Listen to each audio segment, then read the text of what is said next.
The COVID-19 pandemic sent shockwaves through global supply chains for almost everything Canada currently imports. Now, some of the issues have resolved themselves over time, but some still exist today. And in response to supply chain hurdles, some sectors have sought to reshore their production. This means that they're bringing manufacturing back to Canada. Now, while this can certainly be good in the context of streamlining supply chains, it does raise some questions in terms of consumer costs. Now, this especially if reshoring will result in higher prices, given that Canada is generally a more expensive country to produce in compared to other countries in Asia. Well, joining us now to discuss the concept of reshoring is Brendan Caldwell, Director at Caldwell Securities Ltd. Brendan, welcome back. Thank you, Nima. So can you give us more insight into why companies are deciding to move their production back to North America, Brendan? The short answer is, Nima, because they kind of have to.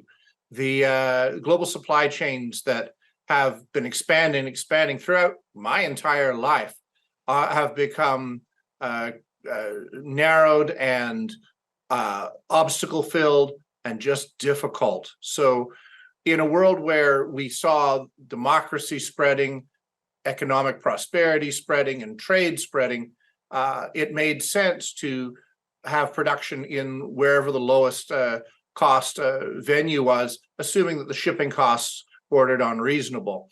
Now, it doesn't matter where the lowest price manufacturing country is if you can't actually get the goods. And it's also a future shock world. Everything's happening a lot more quickly. So when it comes to fashion technology, actually being able to get the goods on a timely basis, that's mattering as well. So it's a bit of an odd reversals to what we have witnessed, or I've witnessed, for the last half century. Definitely a reversal of some sorts, Brendan. Now, there seems to be a big shift in apparel companies reshoring in particular. So why might this industry specifically want to have production closer to home? Well, again, a lot of some of the basic reasons, like we just discussed, that there isn't the reliable supply chains that there once were.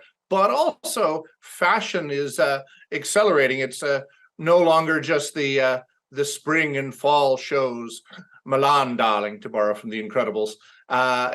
Fashion happens as quick as TikTok. So if you're talking about a white shirt's a white shirt's a white shirt. But if it's the new thing, the new look, the new whatever, it doesn't do any good to put the order out to China or wherever if it's going to take 6 months, and by that point the trend has passed. So apparel in particular is being impacted by this TikTok trend. All right, Brendan. Now, with every business move comes potential risks. So what are some of the pros and cons of companies reshoring? Well, the actual doing of it, and I think the real risk for Canada, I think this is going to be really important for our leaders to get their brains around, is this thing called friendshoring. Because I think you said in your introduction, we're a pretty expensive place to make things if we're just making it for ourselves. Relative to most other countries, including the one south of us, there ain't very many of us. But if the Canada, Mexico, US trade agreement actually means anything, having production in Canada should be the same as the US, should be the same as Mexico, if we keep those borders open. So having good relations with the politicians in the United States so that we can make things for the US market, that's going to be a really, really key hurdle for Canadian politicians to get over. And another key thing to consider when it comes to reshoring, Brendan, is would consumers be willing to pay these higher costs involved with local production?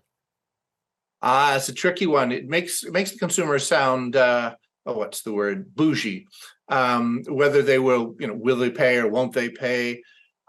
It is unfortunate circumstance. This reshoring is just one of the factors that is going into these higher inflation numbers we're seeing in, really globally. If you can't actually get the thing made in the cheapest place, then it's going to be made in a more expensive place, and that's going to cause the price to go up. So it is a contributing factor. But the question is, are consumers willing to pay? They may stop paying for discretionary items, but for basics, it is going to be a necessity to be able. It's better, put it this way, it's better to buy the more expensive product that you can get than the cheaper one that maybe was delivered in 6 months or a year or never. So this reshoring thing may actually be a an inevitability that changes the way goods and are priced for the foreseeable future. Sounds like supply and demand. Brendan, always great having you on Forum Daily. Thank you again for your time today. Thank you, Nima. Stay locked into Forum Daily as we unpack the biggest stories making headlines around the world. Up next, as the Ukrainian president has vowed harsh retaliation after a Russian missile attack. Stay with us.